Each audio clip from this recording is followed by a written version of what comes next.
اعوذ باللہ من الشیطان الرجیم بسم اللہ الرحمن الرحیم سورہ آل عمران آیت نمبر 145 145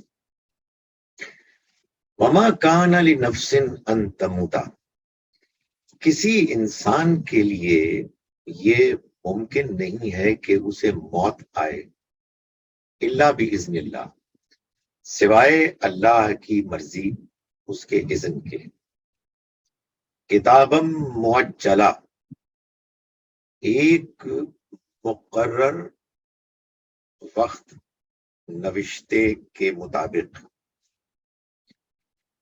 ومن یرد ثواب الدنیا نؤتہ منہا، اور جو کوئی دنیا کا صلہ فائدہ چاہتا ہے، نؤتہ منہا، ہم اسے دے دیتے ہیں اس میں سے، ومن یرد ثواب الآخرہ، اور جو آخرت کا ثواب چاہتا ہے، آخرت کا اجر چاہتا ہے، ہم اس کو دے دیتے ہیں اس میں سے۔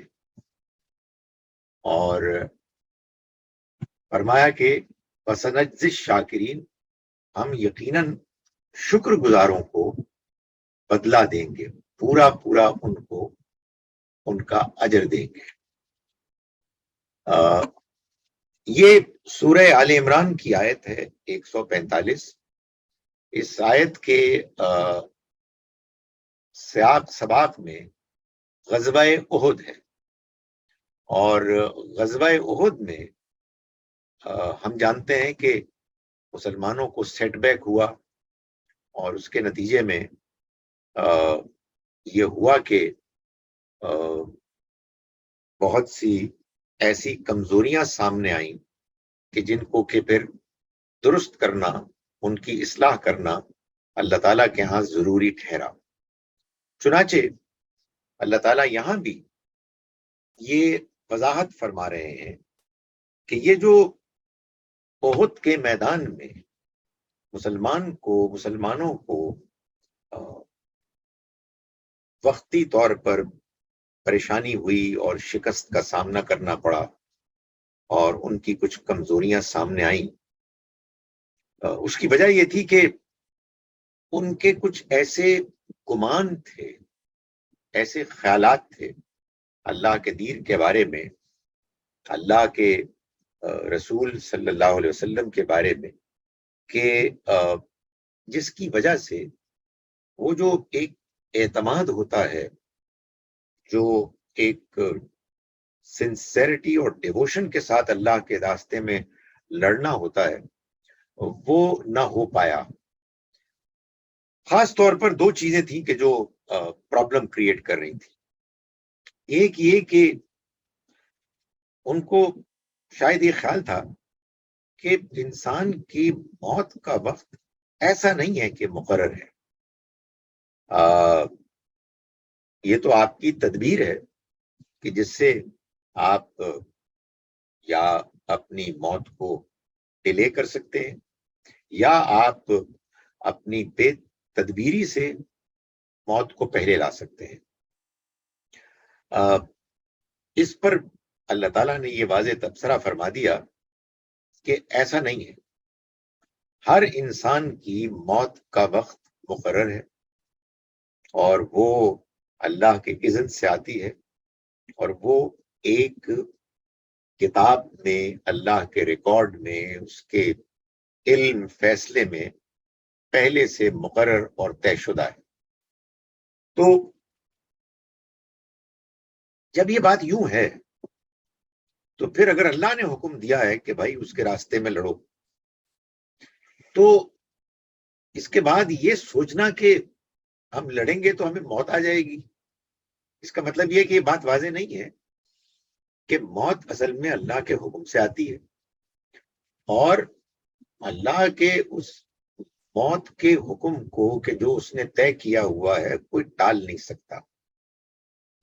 تو جب اللہ آپ کو حکم دے رہا ہے کہ بھائی جاؤ اور یہ کام کرو، تو پھر اس میں کسی قسم کا لے تو لال کرنا یہ مناسب اور درست نہیں ہے۔ یہ بات ہے کہ جو یہاں بات بیان کی جا رہی ہے اس کو اگر درست کر لیا جائے تو پھر معاملہ ظاہر ہے کہ وہ نہیں رہے گا کہ جو بعض کمزور مسلمانوں کی طرف سے سامنے آیا سرزد ہوا. ظاہر ہے اس میں یہ سوال پیدا ہوتا ہے کہ پھر کیا مطلب ہے کہ ہم بالکل بے پرواہ ہو جائیں؟ نہیں، یہ مطلب نہیں ہے. بات یہ ہے کہ آپ کو پرواہ کرنی ہے، آپ کو اپنا خیال رکھنا ہے، لیکن جب آپ خیال کریں گے اپنے معاملات میں آپ احتیاط بھی کریں گے، اس کے باوجود موت کو آپ ٹال نہیں سکتے. ہمیں اپنا علاج کرنا ہے، ہمیں اپنا دفاع کرنا ہے، ہمیں تدبیریں کرنی ہیں، لیکن یہ بات ہم جان لیں کہ ان سب کے باوجود موت کو ہم نہیں ٹال سکتے. مجھے یاد ہے کہ ابھی چند مہینے پہلے، 2 مہینے پہلے، ایک خاتون بہت اپسیٹ تھیں کہ ان کے شوہر کا انتقال ہو گیا، اور ان کا یہ خیال تھا کہ اس میں قصور ان کا بھی ہے کہ انہوں نے ڈاکٹر کو صحیح وقت پر کنسلٹ نہیں کیا، اس کو لائٹلی لیا. تو میں نے ان کو یہی سمجھانے کی کوشش کی کہ یہ سب کچھ کہ جو آپ نے کیا یا نہیں کیا، اللہ تعالیٰ پہلے سے جانتا تھا، اور اللہ کا فیصلہ کبھی ٹالا نہیں جا سکتا. یہ ضرور ہے کہ اگر آپ نے جان بوجھ کر کوئی کوتاہی، غفلت کی، تو یہ آپ کی غیر ذمہ داری ہے، غیر ذمہ دارانہ رویہ ہے، جس پہ آپ کی پوچھ گچھ ہو سکتی ہے. لیکن اگر اللہ کی طرف سے یہ بات واضح ہو جائے کہ آپ کو ایک کام کرنا ہے، تو پھر آپ کو وہ کام کرنا ہے. یعنی یہ نہیں ہو سکتا کہ آپ اس کام کو نہ کریں اور اپنی جان بچا لیں. موت تو آئے گی. یہ ایک غلط فہمی تھی جس کو کہ دور کیا گیا. دوسری یہ بھی ایک پرابلم تھی ان کمزور مسلمانوں میں کہ جن کے ہاں احد کے مارکے میں جن کی طرف سے کوتاہی ہوئی، وہ یہ تھی کہ وہ اپنی ساری کوششوں کو اسی دنیا تک محدود رکھنے کے قائل تھے. یعنی دشمن سے لڑ رہے ہیں تو اس کو ہرانا ہے، دنیا میں جو کچھ ان کو ملا ہے اس میں انہوں نے کمانا ہے. وہ اپنے دنیاوی مفادات سے آگے بڑھ کر نہیں سوچ رہے تھے. ظاہر ہے کہ ہر طرح کے مسلمان ہوتے ہیں. نبی صلی اللہ علیہ وسلم پر بھی ایمان لانے والے لوگ وہ تھے کہ جو ابھی پوری طرح سے ان کی تربیت نہیں ہوئی تھی، پوری طرح سے بات ان کو آپ کہیے ڈائجسٹ نہیں ہوئی تھی. تو ان کے ہاں یہ چیز بھی تھی. وہ یہ نہیں سوچتے تھے، یا ابھی ان کے ہاں یہ سوچ پیدا نہیں ہوئی تھی کہ وہ دنیا میں اگر کچھ کھوئیں گے تو آخرت میں اس کا اجر، اس کا نتیجہ پالیں گے. تو ان دونوں کو اللہ تعالیٰ نے کلیریفائی کیا کہ ایک بات تو یہ ہے کہ وما کان لنفس ان تموت، کسی انسان کے لیے یہ ممکن نہیں ہے کہ اسے موت آئے الا باذن اللہ، سوائے اللہ کی مرضی کے. کتابم معجلہ، یہ ایک کتاب میں آپ کہیے نوشتے میں پہلے سے طے شدہ مقرر ہے. ومن یرد ثواب الدنیا، دوسری بات یہ بتائی کہ جو دنیا کی زندگی کا صلہ چاہتا ہے، نقطی منہا، تو ہم اس کو اسی میں سے دے دیں گے. بھائی جو صرف دنیا چاہتا ہے، بڑی فیئر بات ہے، اس کو دنیا میں مل جائے گا جو اس نے چاہا ہے.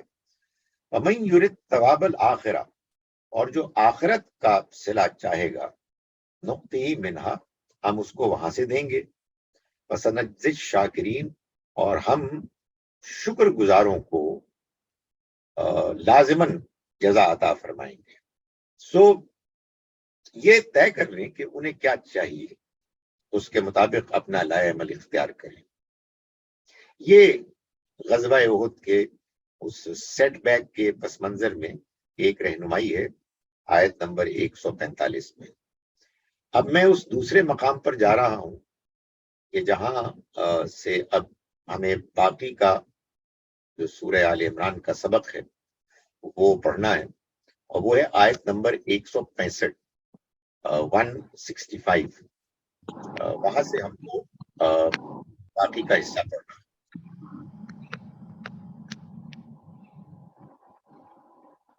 جن لوگوں نے میوٹ نہیں کیا ہوا وہ میوٹ کر لیں برائے کرم۔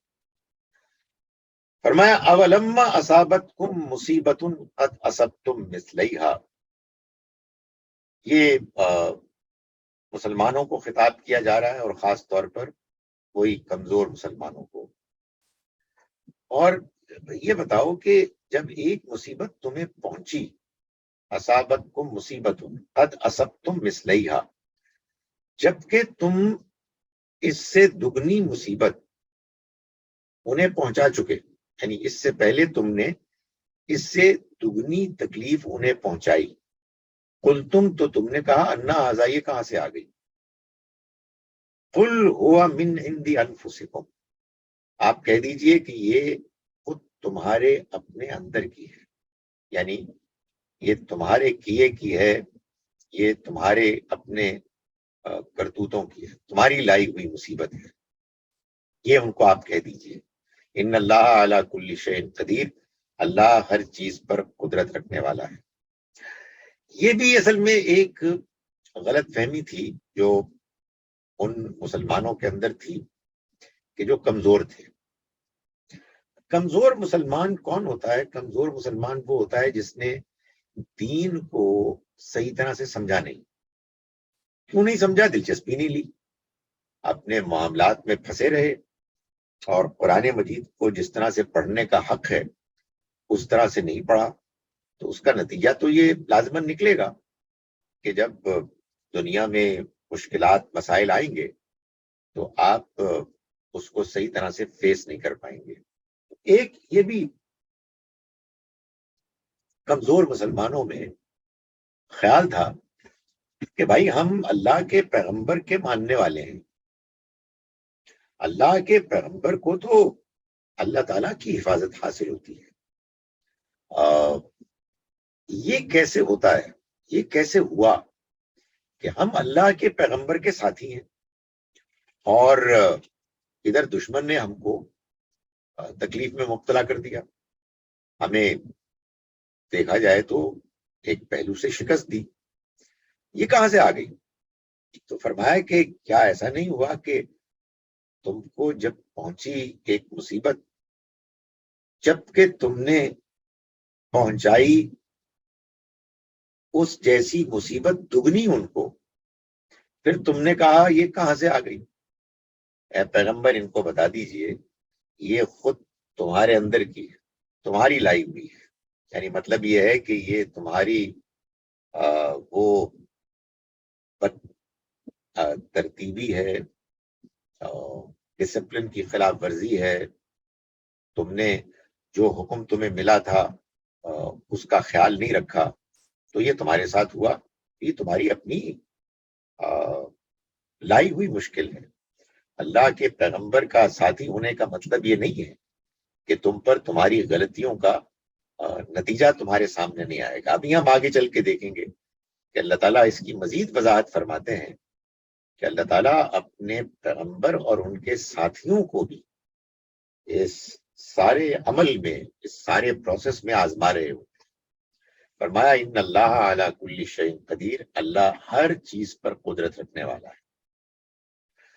وما اصابکم یوم التقى الجمعان، اور جو تمہیں پہنچا اے مسلمانوں اس دن جس دن دو گروہ جمع ہوئے، دو گروہ آپس میں لڑے، آمنے سامنے ہوئے، ان کی مٹ بھیڑ ہوئی، فبإذن اللہ، تو یہ اللہ کے اذن سے، اللہ کے فیصلے اجازت سے ہوا، وَلِيَعْلَمَ الْمُؤْمِنِينَ، اور یہ اس لیے ہوا کہ وہ جان لے کہ کون ہے کہ جو منافق ہیں اور کون ہے کہ جو مومن ہیں۔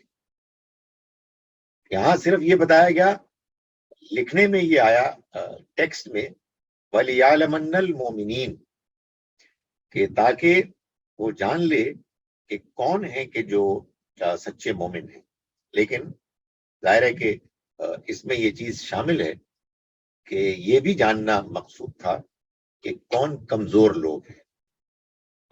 اس کو بیان نہیں کیا، لیکن الفاظ میں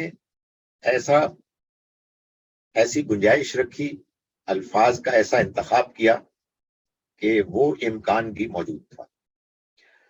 وَلْيَعْلَمَ الَّذِينَ نَافَقُوا، اور تاکہ وہ جان لے ان لوگوں کو کہ جنہوں نے منافقت کی۔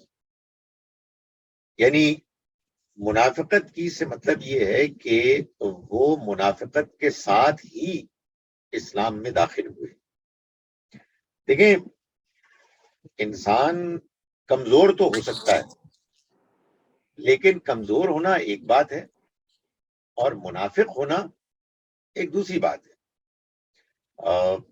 منافق آدمی ہوتا ہے غلط سوچ کے نتیجے میں۔ یہ بات صحیح ہے کہ اگر انسان کے اندر کمزوری ہے تو کمزوری کے نتیجے میں شیطان آتا ہے، اور شیطان آ کر آپ کی سوچ کو منفی کرتا ہے، اور وہ منفی سوچ ہے کہ جو انسان کو منافقت کی طرف لے جاتی ہے۔ لیکن کمزور انسان، کمزور مسلمان کمزور رہتا ہے جب تک کہ وہ، یعنی کمزور رہنے کے باوجود مومن رہتا ہے جب تک کہ وہ اللہ کے رسول کے ساتھ مخلص ہے۔ تو فرمایا کہ یہ جو ہم نے تمہیں اس آزمائش میں مبتلا کیا، اس کا مقصد یہ تھا کہ ہم جان لیں کہ مومن کون ہے۔ بھئی اگر آپ مومن ہیں تو مومن صرف یہ تو نہیں ہوتا کہ آپ نے کلمہ پڑھا اور اونچی اونچی لمبی لمبی تقریریں کی اور دعوے کیے۔ آپ کے ایمان کا اصل امتحان اس وقت ہوتا ہے کہ جب آپ کسی ایسے عمل میں، کسی ایسے امتحان میں، پروجیکٹ میں، مشکل میں مبتلا ہوتے ہیں کہ جہاں یہ دیکھا جاتا ہے کہ وہ جو آپ نے اللہ کو مانا تھا کہ وہ ہر چیز پر قدرت رکھنے والا ہے، ہر چیز کا جاننے والا ہے، وہ دعائیں سننے والا ہے، اس کے ہر فیصلے میں حکمت ہوتی ہے، یہ محض باتیں کرنے والی تو نہیں ہے نا۔ یہ تو وہ چیزیں ہیں، یہ تو وہ ماننے کی باتیں ہیں جن کا مظاہرہ عمل میں ہوگا اور نظر آئے گا۔ تو فرمایا کہ اللہ تعالیٰ یہ اس لیے کرتا ہے، اللہ نے اس موقع پر احد کے مقام پر اس لیے کیا تاکہ وہ جان لے کہ کون ہے کہ جو مومن ہے، اور وہ جان لے ان لوگوں کو بھی کہ جنہوں نے منافقت کی۔ وقیل لہم، اور کہا گیا ان سے، کن سے؟ ان منافقوں سے، تعالو، آؤ، قاتلو فی سبیل اللہ، اور لڑو اللہ کے راستے میں، او ادفعوا، یا دفاع کرو۔ یعنی اگر آگے بڑھ کر تم اگریسو نہیں ہوتے تو کم سے کم یہ تو ہونا چاہیے کہ تم اپنے آپ کو دفاع کرو، اپنے شہر کو بچاؤ اس حملے سے کہ جو دشمن کرنے کے لیے تلے ہوئے ہیں۔ قالوا، انہوں نے کہا، لو نعلم قتالا، اگر ہم جانتے کہ لڑائی ہو رہی ہے تو لاتبعناکم، تو ہم یقیناً تم لوگوں کی پیروی کرتے، ہم تم مسلمانوں کے ساتھ ہوتے، ہمیں تو معلوم ہی نہیں ہوا کہ یہ لڑائی ہو رہی ہے۔ ظاہر انہوں نے جھوٹ بولا۔ یہ دیکھیں، یہ ایک بڑا امتحان ہوتا ہے ایمان کا کہ آپ ایک ایسی سچویشن سے دوچار ہیں جس میں آپ اگر یہ فیصلہ کریں کہ کوئی نہیں دیکھ رہا، اللہ بھی نہیں دیکھ رہا، تو آپ جھوٹ بول دیتے ہیں اور اپنے آپ کو بچا لیتے ہیں۔ اور دوسرا طریقہ یہ کہ آپ کہیں کہ میرا رب دیکھ رہا ہے، مجھے اس کو جواب دینا، میں جھوٹ نہیں بول سکتا، یہ لوگ مجھ سے ناراض ہوتے ہیں ہو جائیں، لیکن مجھے بہرحال اپنے ایمان کے مطابق سچ بولنا ہے، اس لیے کہ میرا رب جانتا ہے، میں جانتا ہوں کہ یہ بات ایسے نہیں ہے۔ تو ان منافقوں نے کیا کہا؟ انہوں نے، ظاہر مسلمانوں نے جب ان سے پوچھا، پیغمبر صلی اللہ علیہ وسلم کی طرف سے جب یہ پوچھا گیا کہ بھئی یہ کیا ہوا، آپ کہاں تھے؟ تو کہا جی ہمیں معلوم ہوتا ہے کہ لڑائی ہو رہی ہے تو ہم شامل ہو جاتے، اب ظاہر ہے کہ جو منافق ہوتا ہے وہ اللہ کو نہیں مانتا، اس کے لیے جھوٹ بولنا کوئی پرابلم نہیں ہوتی، دائیں بائیں اوپر نیچے ہر جگہ جھوٹ بول رہا ہوتا ہے. تو فرمایا کہ یقولون بافواہہم، وہ کہتے ہیں اپنی زبانوں سے، ما لیس فی قلوبہم، جو ان کے دلوں میں نہیں. یہی جھوٹ ہوتا ہے، آپ کے دل میں کچھ اور ہے اور آپ کی زبان پر کچھ اور ہے.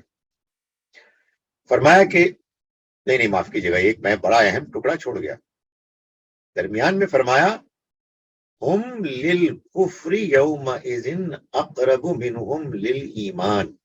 اللہ اکبر، یہ ذرا غور سے سنیے. وہ لوگ جنہوں نے یہ بات کہی، جنہوں نے جھوٹ بولا، وہ اس دن کفر سے زیادہ قریب تھے ایمان کے مقابلے میں. سمجھ میں آ رہی ہے بات؟ ہم بے تکلف جھوٹ بولتے ہیں، پتہ نہیں پاکستانیوں کو کیا پرابلم ہے. They are lawyers, I am sorry to say that. اور وہ بڑے سلیقے سے جھوٹ بولتے ہیں اور وہ سمجھتے ہیں کہ یہ ہماری اسٹریٹجی کا حصہ ہے. خدا کے واسطے یار، یہ ایمان کے منافی چیز ہے. میرا یہ خیال ہے کہ ایک بڑی امپورٹنٹ چیز قرآن کو پڑھتے ہوئے، قرآن کو سنتے ہوئے یہ ہونی چاہیے کہ آدمی ریئلائز کرے کہ یار یہ بیماری مجھ میں ہے، اور اسی موقع پر گڑ گڑا کے اللہ سے دعا کرے کہ خدایا میرے اندر سے جھوٹ ختم کر دے. یعنی آپ یہ سوچئے کہ اللہ تعالیٰ اس موقع پر منافقین کی اسٹیٹمنٹ بیان کر رہے ہیں which was a bluff. They were cheating. تو اللہ تعالیٰ نے فرمایا کہ اس دن وہ کفر سے ایمان کے مقابلے میں زیادہ قریب تھے جھوٹ بولنے کی وجہ سے. یقولون، وہ کہہ رہے تھے بافواہہم، اپنی زبانوں سے، ما لیس فی قلوبہم، جو ان کے دلوں میں نہیں. آپ یہ سوچئے، یہ بات سمجھ میں آ رہی ہے کہ یہ دل ہے جہاں فیصلہ ہوتا ہے کہ آپ ایمان والے ہیں یا نہیں ہیں. آپ نے جھوٹ بولا، اچھا اس کے بعد معلوم کیا ہوتا ہے؟ جسٹیفائی کرنے کے لیے پھر بہانے ہوتے ہیں. یہ تو میں نے نیکی کے لیے کیا تھا، یہ تو اس کو فلاں کے لیے کیا تھا.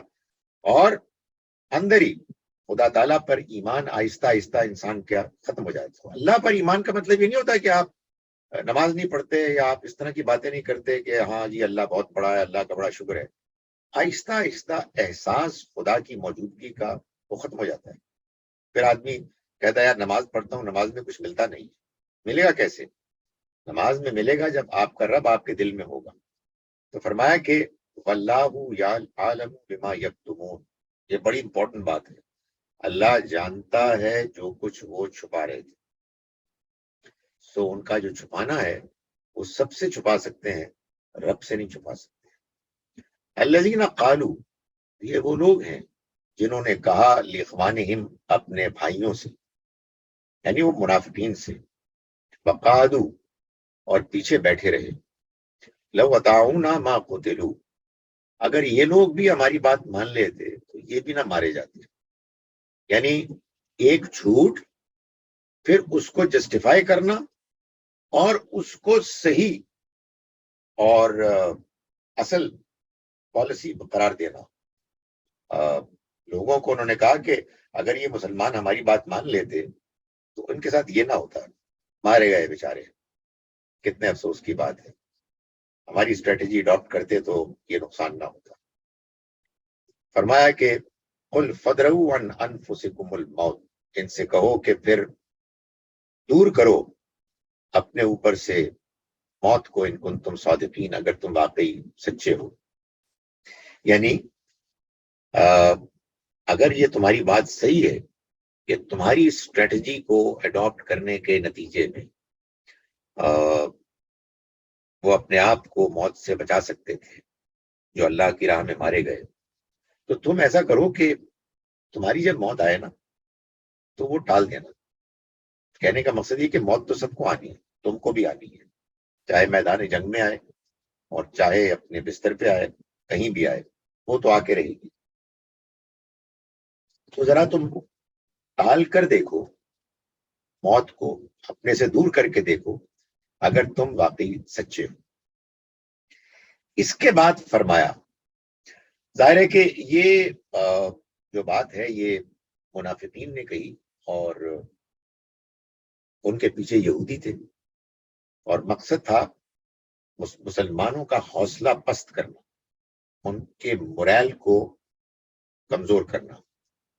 فرمایا اللہ تعالیٰ نے وَلَا تَحْسَبَنَّ الَّذِينَ قُتِلُوا فِي سَبِيلِ اللَّهِ أَمْوَاتًا، دیکھو ہرگز خیال نہ کرو، گمان نہ کرو ان لوگوں کے بارے میں کہ جو مارے گئے اللہ کے راستے میں کہ وہ مردہ ہیں، بل احیاء، نہیں نہیں نہیں، بلکہ وہ زندہ ہیں، عند ربہم، اپنے رب کے ہاں، یرزقون، رزق دیے جا رہے ہیں۔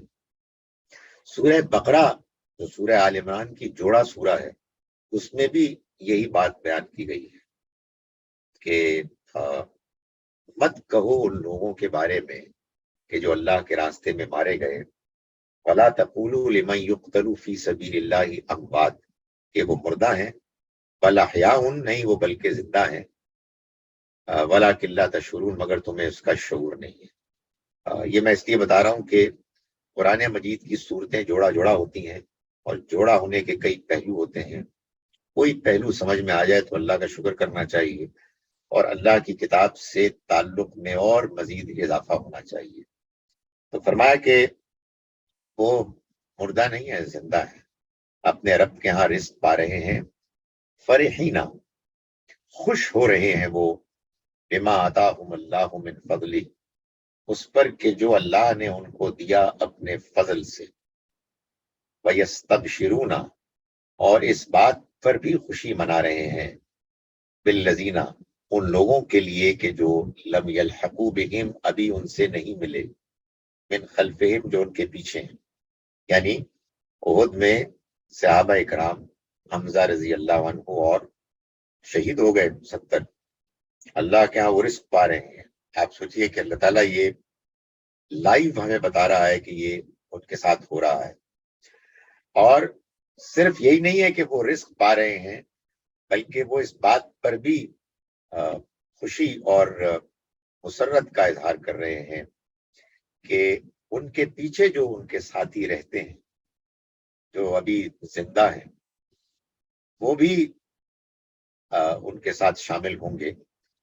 اللہ خوف علیہم ولا هم یحزنون، اور انہیں بھی کوئی خوف نہیں ہوگا اور نہ ہی وہ غمگین ہوں گے، یعنی انہیں بھی کوئی مستقبل کا خوف نہیں ہوگا اور نہ ہی انہیں ماضی کا کوئی غم پچھتاوا ہوگا۔ سبحان اللہ، یہی اصل کامیابی ہے۔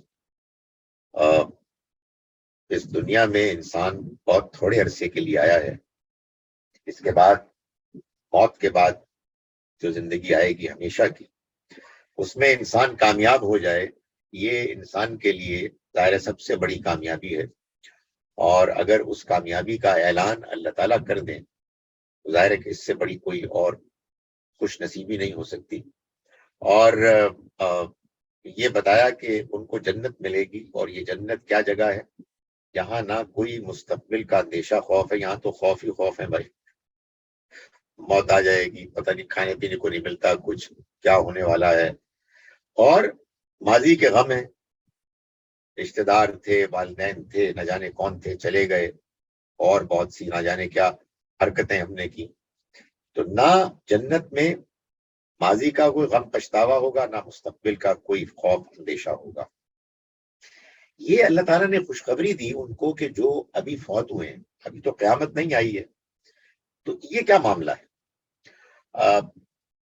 قرآن مجید سے یہ معلوم ہوتا ہے کہ اصل تو حساب کتاب ہوگا قیامت کے بعد، جب سور پھونکا جائے گا، جو بھی اس وقت لوگ زندہ ہوں گے وہ مر جائیں گے، پھر دوبارہ سور پھونکا جائے گا، پھر سارے کے سارے لوگ زندہ ہوں گے، انسان بھی، جن بھی، اور بھی مخلوقات، پھر حساب کتاب شروع ہوگا۔ تو یہ موت کے بعد کیا ہو رہا ہے؟ قرآن مجید سے معلوم ہوتا ہے کہ جو لوگ اللہ کے پیغمبر کے ساتھی ہوتے ہیں، جو اللہ کے پیغمبر کے ساتھ مل کر اللہ کا پیغام پیش کرتے ہیں، اور انہیں اللہ تعالیٰ اسی دنیا میں آزمائش سے گزارنے کے بعد طے کر دیتا ہے ان کے بارے میں کہ رضی اللہ عنہم ورضوا عنہ، اللہ ان سے راضی ہو گیا، وہ اس سے راضی ہو گئے۔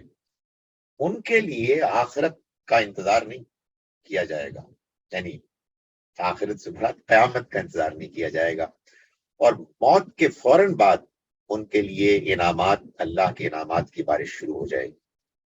یہ حال مخالفین، دشمنوں کا ہے۔ وہ بھی جب اس دنیا سے رخصت ہوں گے تو انہیں فوراً ہی سزا ملے گی، اور یہ سزا قیامت کے دن تک جاری رہے گی. اور پھر اس کے بعد یہاں تو یہ ہوگی نان فزیکل فارم میں، جس کو عام طور پر اسپرچل فارم کہا جاتا ہے. قیامت کے بعد وہ پھر مادی فزیکل فارم میں شروع ہو جائے گا، انعام بھی اور ادھر سزائیں بھی. باقی رہے میں اور آپ، تو ہمارا حساب کتاب ہوگا، پھر فیصلہ ہوگا.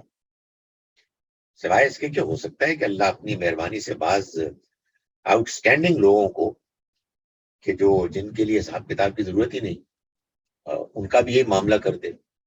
اور بعض ایسے بد نصیب بھی ہوں کہ جن کے لیے قیامت کے حساب کتاب کا انتظار کی کوئی ضرورت نہیں ہوگی، ان کو یہیں ان کا فیصلہ ہو جائے گا، واللہ عالم.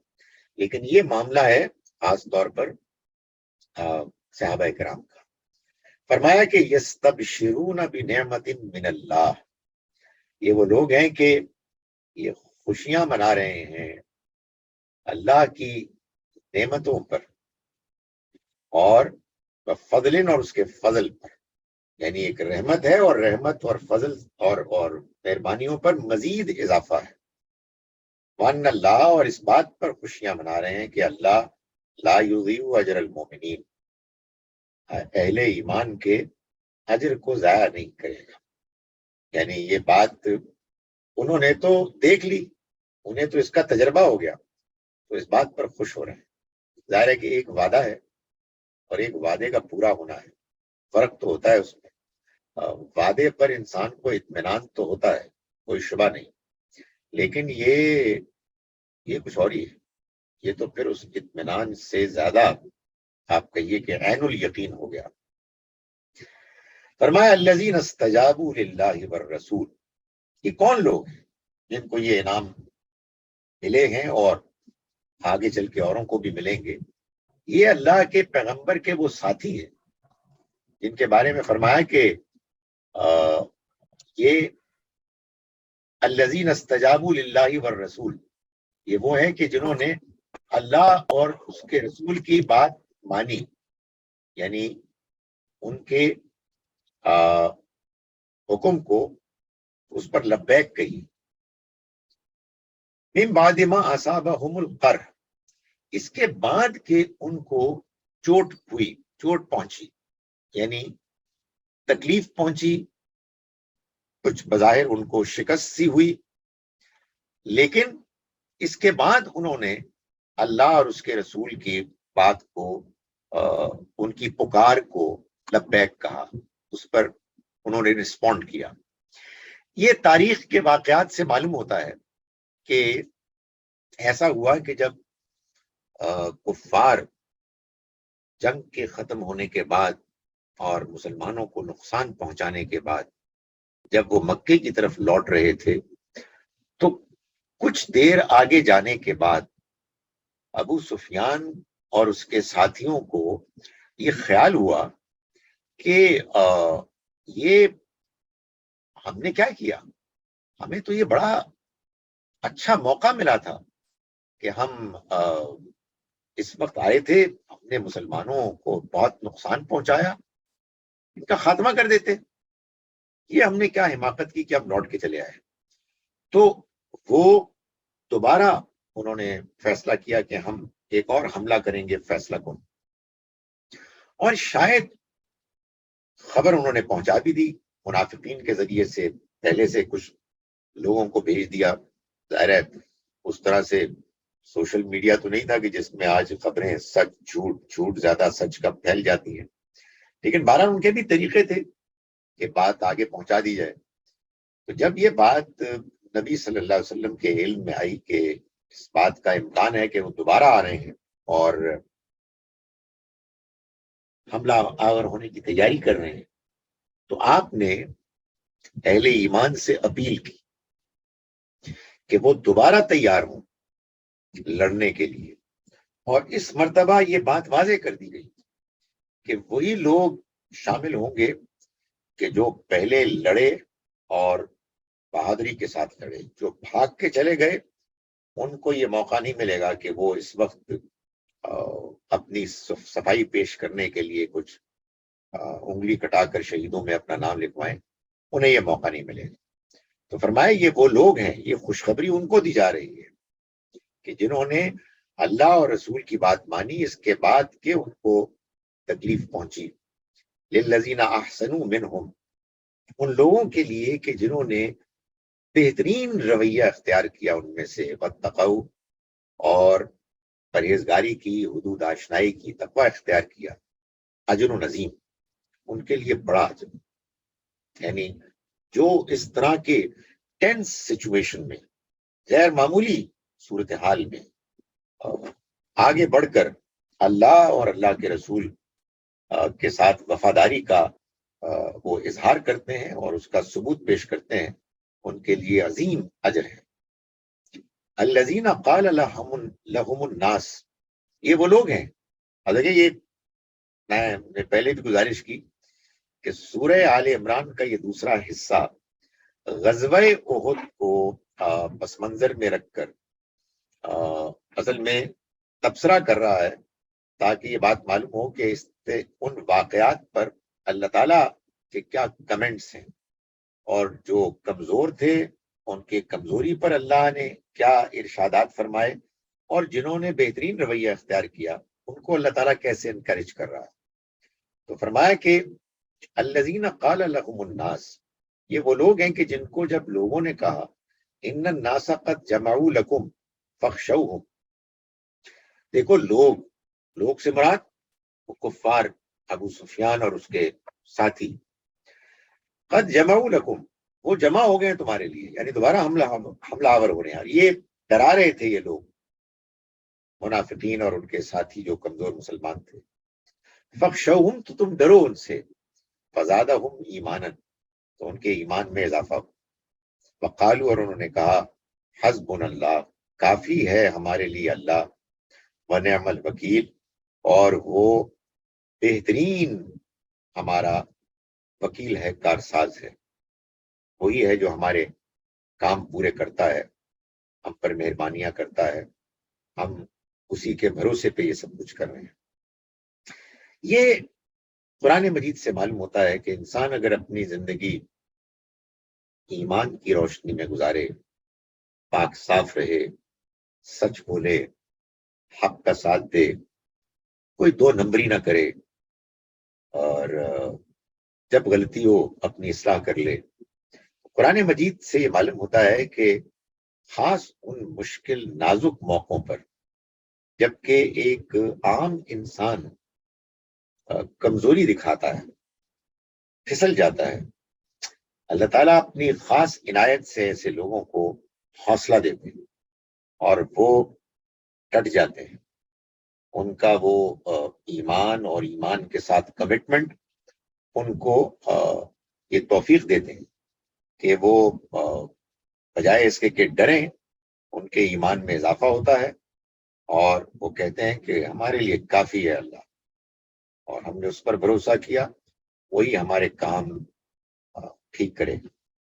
فانقلبوا، چنانچہ جب انہوں نے یہ بولا، یہ کہا اور یہ رویہ اختیار کیا، فانقلبوا بنعمت من اللہ وفضل، تو وہ لوٹے اللہ کی نعمت کے ساتھ اور فضل کے ساتھ، لم یمسسہم سوء، انہیں کوئی تکلیف نہیں پہنچی، واتبعوا، اور انہوں نے پیروی کی، رضوان اللہ، اللہ کی رضا کی، واللہ ذو فضل عظیم، اور اللہ عظیم فضل والا ہے۔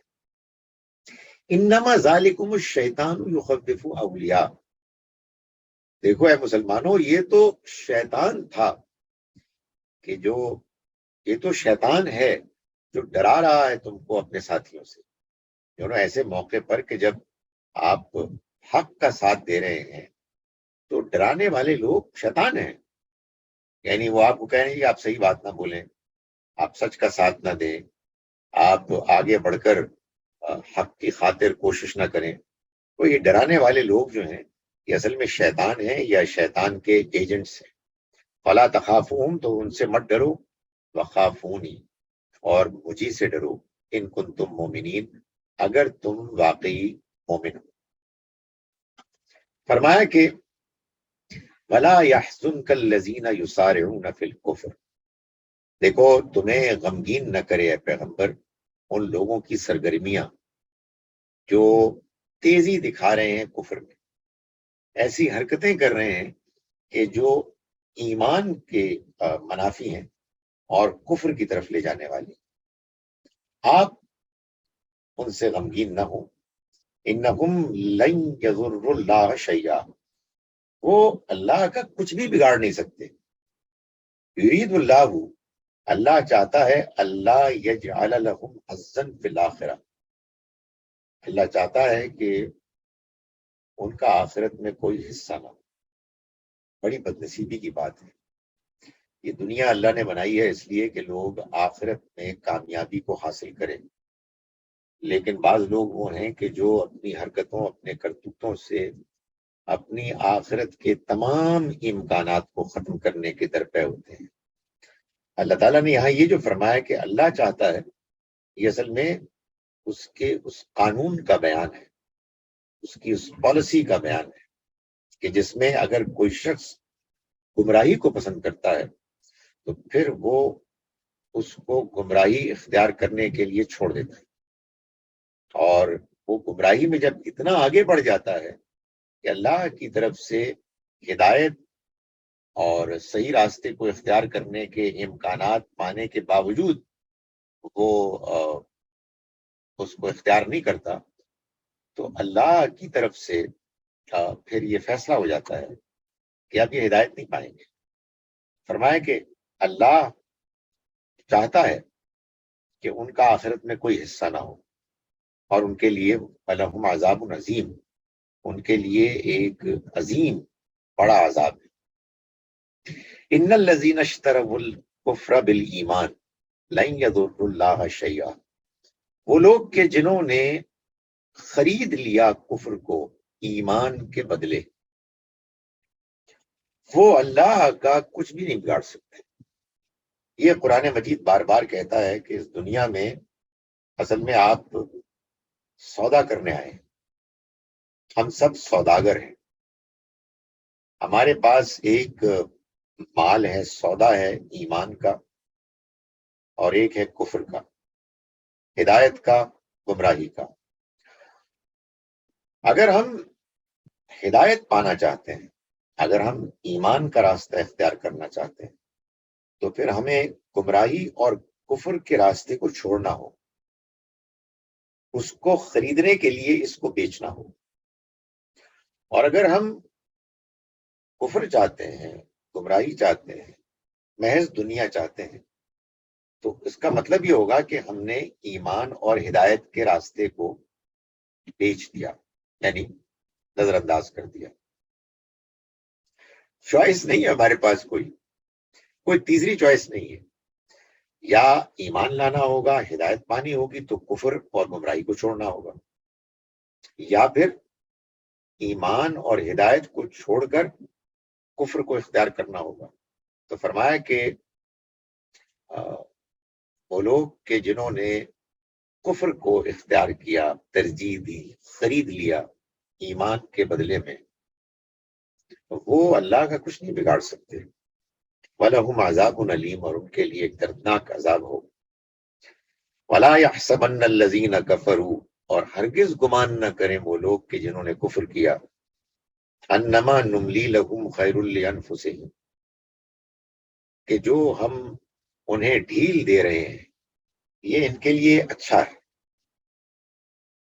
انما نملی لہم لیزدادوا اثما، ہم تو انہیں ڈھیل دے رہے ہیں بس اس لیے تاکہ وہ گناہوں میں اور اضافہ کریں اور گناہ کریں۔ وَلَهُمْ عَذَابٌ مُهِينٌ، اور ان کے لیے ایک ذلت آمیز عذاب ہوگا۔ ذلت آمیز عذاب کیوں ہوگا؟ اس لیے کہ یہ بات واضح ہے قرآن مجید سے کہ آخرت میں انعام بھی اور عذاب بھی بالکل پرفارمنس کے، دنیاوی پرفارمنس کے مطابق ہو۔ یہ لوگ جو کفر کے مرتکب تھے، قرآن سے بالکل واضح، ہم نے تو سب کو کافر بنا دیا، بلکہ مسلمان کو بھی کافر بناتا ہے، خدا تعالیٰ کے ہاں کافر وہ شخص ہے کہ جو حق کو جان لینے کے باوجود تکبر کے ساتھ ایروگنٹلی حق کو ٹھکراتا ہے، وہی ہے کافر۔ تو یہ جو ایروگنس ہے، جس میں آدمی اپنے آپ کو بڑا سمجھتا ہے اور دوسروں کو حقیر سمجھتا ہے، جو الاؤ می ٹو سے ہمارے معاشرے میں ہی بہت ہے۔ ایک بڑی تعداد ان بیچارے غریب لوگوں کی ہے جو ہمارے خدمت کرتے ہیں، اور اللہ سے یار ہم کو ڈرنا چاہیے کہ ہم اللہ سے دعا کریں کہ ہمارے دل میں کبھی یہ خیال نہ آئے کہ یہ ہم سے کمتر ہیں، ہمارے بالکل برابر ہیں حیثیت انسان کے۔ ہم پتہ نہیں کس کو کافر سمجھتے ہیں کس کو نہیں سمجھتے، وہ دوسری دنیا میں ٹھیک ہے، انہوں نے بہت سے ظلم کیے ہیں اور وہ کرتے ہیں، ان کی بھی دوہری پالیسیز ہیں، مگر کیا انسان برابر ہے؟ کم سے کم ایٹ لیسٹ اس کی ایفرٹ کی جاتی ہے کہ ایسا ہی سمجھا جائے۔ تو میں ہی گزارش کر رہا تھا کہ اگر جرم یہ ہے کہ ایک آدمی اپنے آپ کو بڑا سمجھتا ہے، عزت والا سمجھتا ہے، تکبر کرتا ہے، اور اس وجہ سے حق کو ٹھکرا رہا ہے، تو اس کی سزا کیا ہے؟ ایسا عذاب کہ جو ذلت آمیز ہو، اس کو ذلیل کرتے ہیں۔ فرمایا ما کان اللہ لیذر المؤمنین علی ما انتم علیہ۔ یہ اب اس آیہ مبارکہ میں ایک ذہن میں ابھرنے والے سوال یا کہیے وسوسے کو ایڈریس کیا گیا۔ ظاہر ہے کہ آپ سوچے نا کہ لوگ ہوں گے جو ابھی ایمان میں اتنے پختہ نہیں ہوں گے، تو سوچتے ہوں گے یار ہم نے مان تو لیا ہے ان کو، اور انہوں نے ہمیں بتایا ہے کہ اللہ کو راضی کرنا ہے، اچھے نیکی کے کام کرنے ہیں، آخرت میں کامیابی ہوگی، اوکے فائن، اس کے لیے لڑنے کی کیا ضرورت ہے؟ Why do I have to fight؟ اس میں جان کیوں جائے؟ کیا ایسے ہی نہیں پتہ لگ سکتا؟ بھائی آپ میرا ویسے امتحان لے لیں، میری نمازوں کو دیکھ لیں، کسی اور طرح سے ٹیسٹ کر لیں، یہ اس ٹیسٹ میں مبتلا کرنے کی ضرورت کیا ہے؟ بعض اوقات کیا ہوتا ہے کہ آدمی سوچتا ہے کہ یار یہ ویسے بظاہر سوال کتنا برا نہیں ہے، مگر اصل میں سوال کے پیچھے جو ذہنیت ہے وہ پرابلمیٹک ہوتی ہے۔ اللہ تعالیٰ نے بہرحال اس آپ کا یہ کمزوری ایمان اور منافقت سے پھوٹنے والے سوال کا جواب دیا ہے۔ فرمایا ما کان اللہ لیذر المؤمنین علی ما انتم علیہ، اللہ ایسا نہیں ہے کہ اہل ایمان کو چھوڑ دے یوں ہی اس حال میں جس میں کہ تم لوگ ہو، حتی یمیز الخبیث من الطیب، جب تک کہ خبیث بروں کو طیب پاک لوگوں سے الگ الگ نہ کر دے۔ فرمایا کہ وما کان اللہ لیطلعکم علی الغیب، اب اس سوال کا جواب دیا کہ بھائی یہ کام تو ویسے بھی ہو سکتا تھا، اللہ کو نہیں معلوم ہے کہ کون پاک ہے کون ناپاک ہے، تو یہ معاملہ ایسے ہی ہو جاتا۔ تو اللہ تعالیٰ نے فرمایا کہ نہیں، اللہ نہیں ہے ایسا، یا کہیے کہ اللہ کی یہ پالیسی نہیں ہے کہ وہ تمہیں غیب کے بارے میں مطلع کرے۔ میرے دل میں کیا ہے، آپ کے دل میں کیا ہے، یہ صرف اللہ جانتا ہے۔ ہمیں کوئی حق حاصل نہیں ہے کہ کسی کے دل میں جھانک کے اسپیکولیٹ کریں کہ کس کے دل میں کیا ہے۔ فرمایا اللہ ایسا نہیں ہے کہ وہ تمہیں مطلع کرے غیب کی باتوں پر، ولیکن اللہ، مگر یہ ہے کہ اللہ تو یجتبی، پسند کرتا ہے، انتخاب کرتا ہے، من رسول ہی، اپنے رسولوں میں سے، من یشاء، جن کو چاہتا ہے۔ فآمنوا باللہ ورسولہ، تو ایمان لاؤ اللہ پر اور اس کے رسولوں پر۔ وَإِن تُؤْمِنُوا وَتَتَّقُوا، اور اگر تم ایمان لاؤ گے اور تقوی اختیار کرو گے، فَلَكُمْ أَجْرٌ عَظِيمٌ، تو تمہارے لیے بڑا اجر ہو۔ نہیں سمجھ میں آئی بات؟ کوئی سمجھ میں نہیں بات؟ ایسا ہی ہونا چاہیے بھائی، جب آپ قرآن سمجھ رہے ہیں تو آپ کو بات سمجھ میں آنی چاہیے، تو بات تو نہیں سمجھ میں آئی۔ اللہ تعالیٰ جب یہ فرما رہے ہیں کہ اللہ تمہیں تو نہیں بتائے گا کہ کون پاک ہے کون ناپاک ہے، بلکہ اللہ تعالیٰ کیا کرتے ہیں کہ وہ انتخاب کر لیتے ہیں اپنے رسولوں میں سے جن کا چاہتے ہیں. چنانچہ تم ایمان لاؤ اللہ پر، اس کے رسولوں پر. اب یہاں ایک بات کو اللہ تعالیٰ نے محذوف کر دیا، یعنی بیان کرنے سے omit کر دیا. بات موجود ہے لیکن بہرحال اس کو omit کر دیا گیا ہے. کیوں؟ اس لیے کہ آپ اس کو سمجھ سکتے ہیں.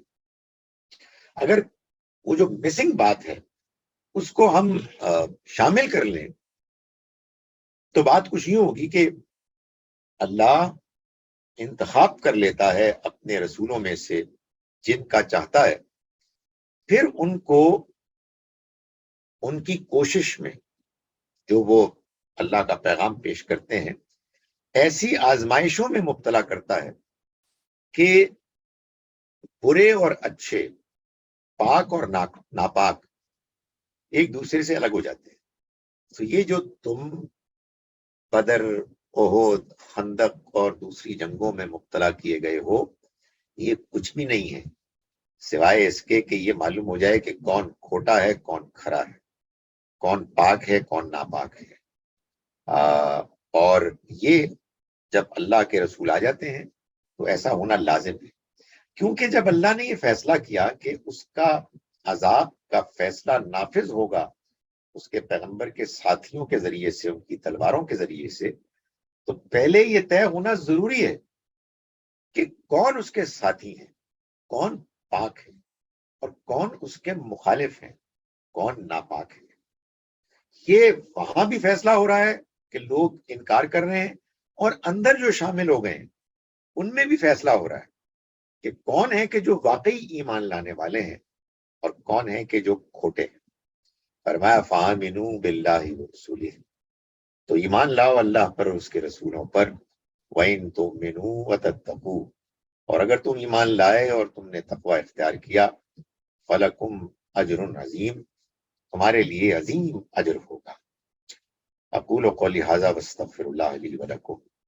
آج ہمارا جو ہماری کلاس تھی وہ ذرا مختلف تھی، اس لیے کہ آج ہم نے جو پہلے کچھ کلاسز میں مس ہو گیا ہمارے یوٹیوب چینل کے پوائنٹ آف ویو سے، ان آیات کو ہم زیر بحث لائے ہیں.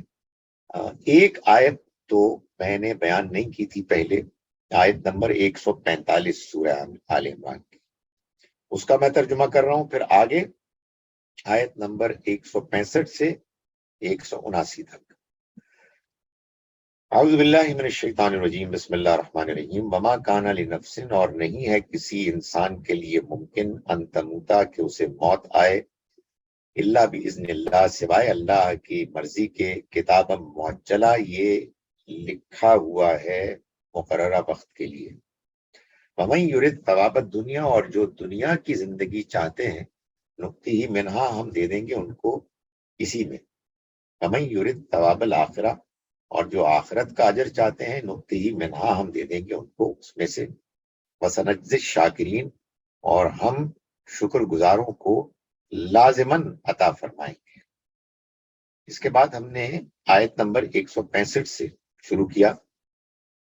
اولما اصابتکم مصیبت، اور کیا جب تمہیں پہنچی ایک مصیبت، قد اصبتم مثلیہا، جبکہ تم پہنچا چکے دشمن کو اس سے دگنا نقصان. قلتم انا ھذا، تو تم نے یہ کہا کہ یہ کہاں سے آ گئی، یہ کیوں آ گئی ہم پر. قل، ان سے کہہ دیجئے، ہوا من عند انفسکم، یہ خود تمہاری لائی ہوئی ہے، تمہارے اندر کی ہے. ان اللہ علی کل شیء قدیر، اللہ ہر چیز پر قدرت رکھنے والا ہے. وما اصابکم یوم التقى الجمعان، اور جو کچھ تمہیں پہنچا اس دن جبکہ دو گروہوں کی آپس میں مٹ بھیڑ ہوئی. فرمایا کہ فباذن اللہ، وہ اللہ کے اذن سے ہوا. ولیعلم المؤمنین، اور اس لیے ہوا تاکہ وہ جان لے مومنین کو. ولیعلم الذین نافقوا، اور جان لے ان کو کہ جنہوں نے منافقت کی. وقیل لہم، اور کہا گیا ان سے، تعالوا، آؤ، قاتلوا فی سبیل اللہ، اور لڑو اللہ کے راستے میں. اوت فو، یا کم سے کم اپنے شہر کا دفاع کرو. قالو، انہوں نے جواب دیا، لو نعلم قتالا، اگر ہم لڑائی جانتے کہ یہ ہو رہی ہے، لاتبعناکم، تو ہم تمہاری پیروی ضرور کرتے. ہم للکفر یومئذ اقرب منہم للایمان، وہ اس دن کفر سے زیادہ قریب تھے ایمان کی بنسبت. فرمایا کہ یقولون، وہ کہہ رہے تھے بافواہہم، اپنی زبانوں سے، ما لیس فی قلوبہم، جو ان کے دلوں میں نہیں تھا. واللہ عالم، اللہ جانتا ہے، بما یکتمون، جو کچھ کہ وہ چھپاتے تھے. الذین قالوا، وہ تھے کہ جنہوں نے کہا، لاخوانہم، اپنے بھائیوں سے، وقعدوا، جبکہ وہ خود پیچھے بیٹھے رہے. انہوں نے کہا ان سے، لو اطاعونا، اور انہوں نے کہا ان کے بارے میں، لو اطاعونا، اگر یہ ہماری بات مان لیتے، یعنی یہ مسلمان جو جنگ کے لیے نکلے ہیں، ما قتلوا، تو نہ مارے جاتے، نہ قتل ہوتے. قل، ان سے کہو، فدرؤوا، قل فدرؤوا عن انفسکم الموت، تو دور کر دو اپنے اوپر سے موت کو، یعنی جب وہ آئے گی، ان کنتم صادقین، اگر تم واقعی سچے ہو. فرمایا کہ وَلَا تَحْسَبَنَّ الَّذِينَ قُتِلُوا فِي سَبِيلِ اللَّهِ أَمْوَاتًا، اور ہم ہرگز مت سمجھو ان لوگوں کو کہ جو قتل کیے گئے اللہ کے راستے میں کہ وہ مردہ ہیں. بل احیاء، نہیں، بلکہ وہ زندہ ہیں. عند ربہم، اپنے رب کے ہاں. یرزقون، رزق پاتے ہیں، رزق پا رہے ہیں. فرحین، خوش ہو رہے ہیں، بما، اس پر کہ جو آتاہم اللہ، دیا ان کو اللہ نے، من فضل ہی، اپنے فضل میں سے.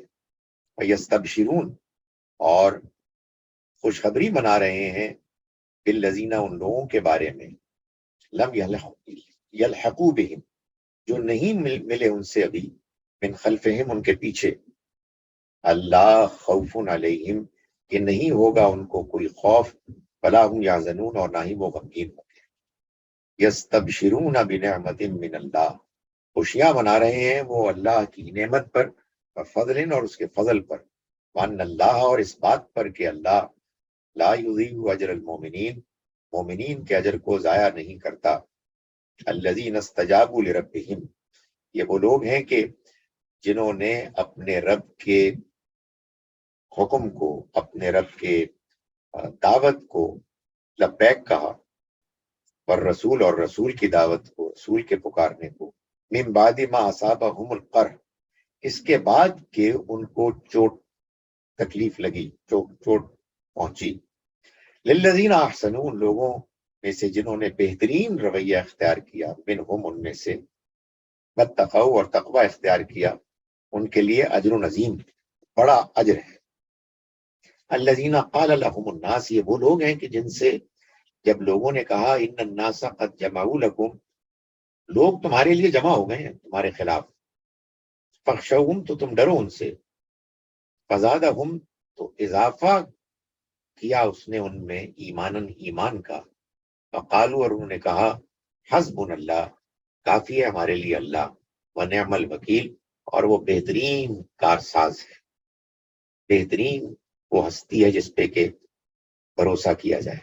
فانقلبوا، تو وہ لوٹے، بنعمت من اللہ، نعمت لے کر، نعمت کے ساتھ اللہ کی طرف سے، وفضل، اور فضل کے ساتھ. لم یمسسہم سوء، نہیں چھوئے گی ان کو کوئی تکلیف. واتبعوا رضوان اللہ، اور انہوں نے اللہ کی رضا کی پیروی کی. واللہ ذو فضل عظیم، اور اللہ بڑے فضل والا ہے.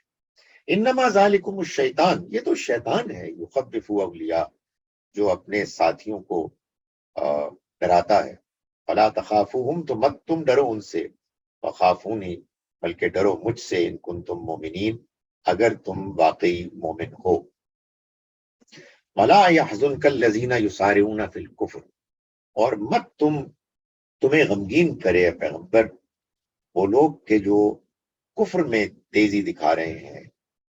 انہم لن یضروا اللہ شیئا، یہ اللہ کا کچھ نہیں بگاڑ سکتے.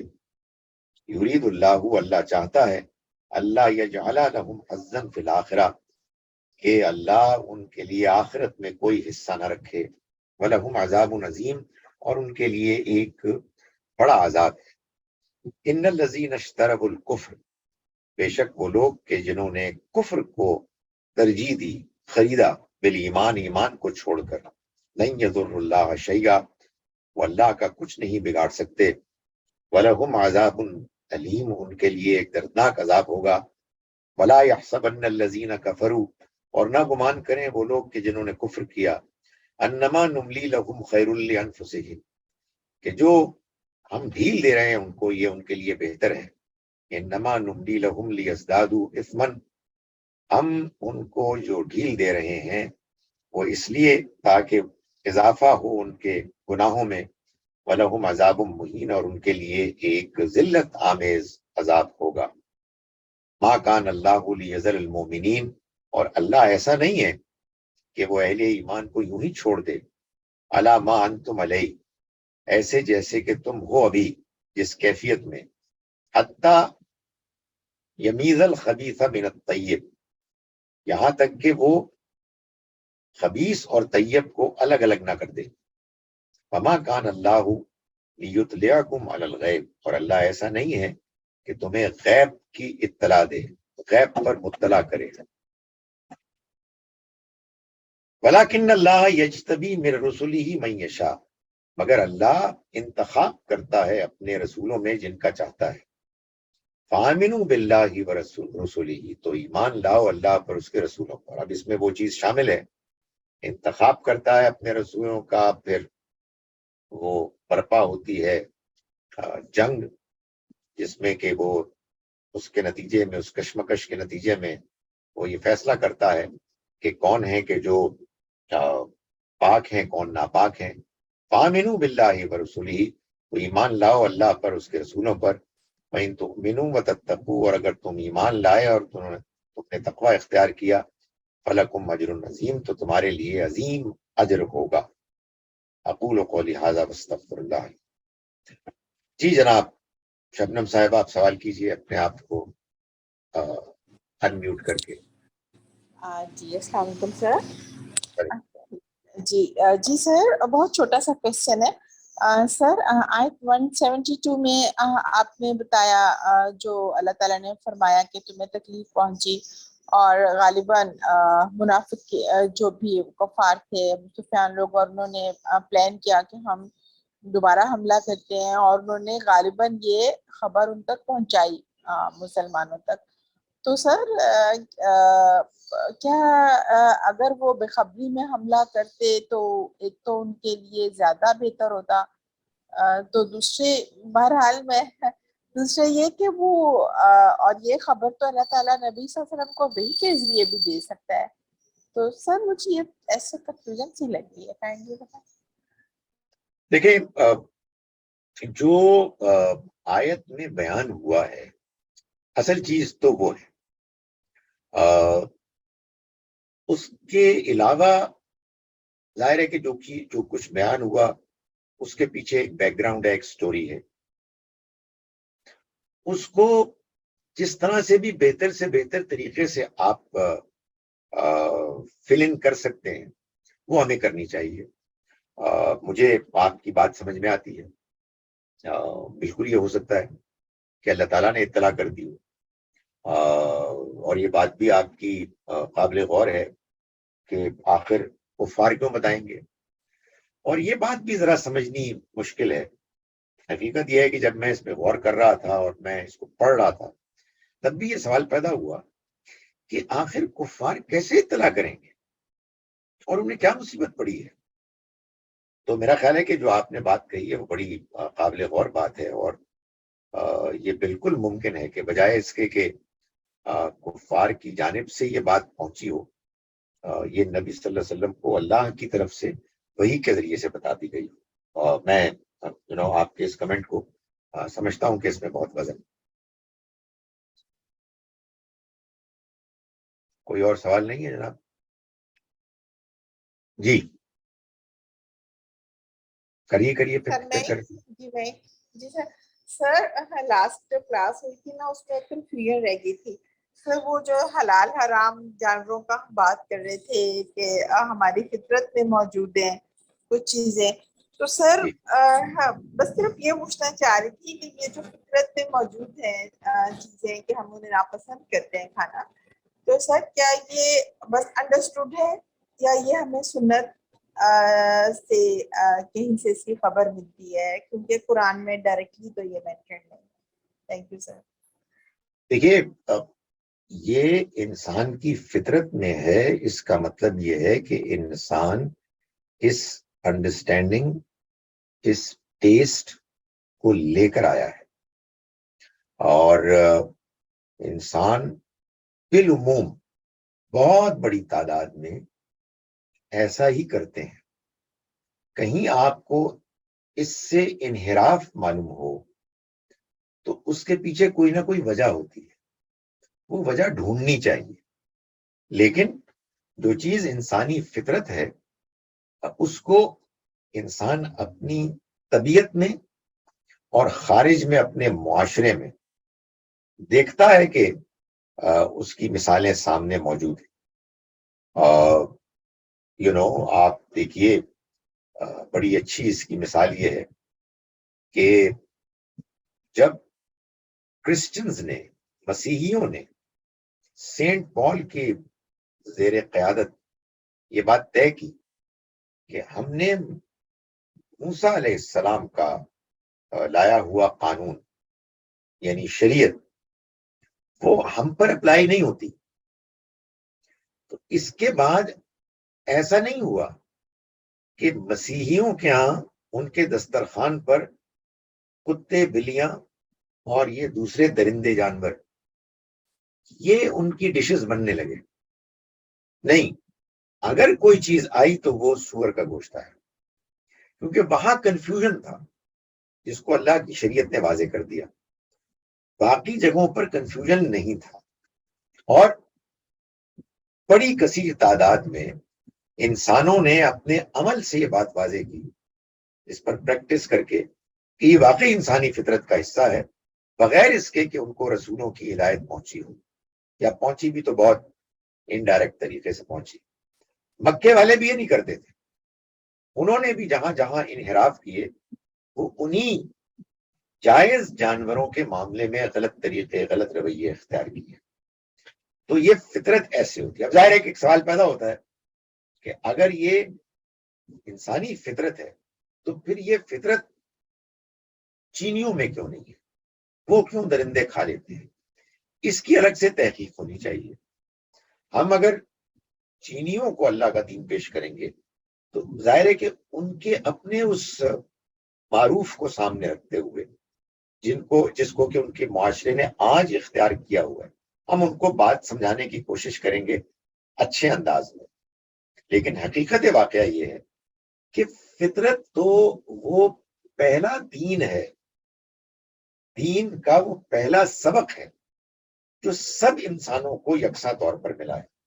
یہ جو ہم بڑے اطمینان سے کہتے ہیں کہ جھوٹ نہیں بولنا، سچ بولنا ہے، دوسروں کو تکلیف نہیں پہنچانی بلکہ سکھ پہنچانا ہے، والدین کا احترام کرنا ہے، ان کا خیال رکھنا ہے، یہ کیا ہے؟ یہ انسانی فطرت ہے. یہ ان معاشروں میں بھی آپ کو ملے گا کہ جہاں اللہ کا پیغام واضح طریقے سے نہیں پہنچا، سوائے اس کے کہ پھر معاشرے میں بگاڑ آ گیا اور اس بگاڑ کی وجوہات آپ ٹریس کر سکتے ہیں. اچھا جناب، اگر کوئی اور سوال نہیں تو انشاءاللہ پھر ہم اگلے جمعے تک کے لیے ڈسکنٹینیو کرتے ہیں. انشاءاللہ پھر ملاقات ہوگی. السلام علیکم ورحمۃ اللہ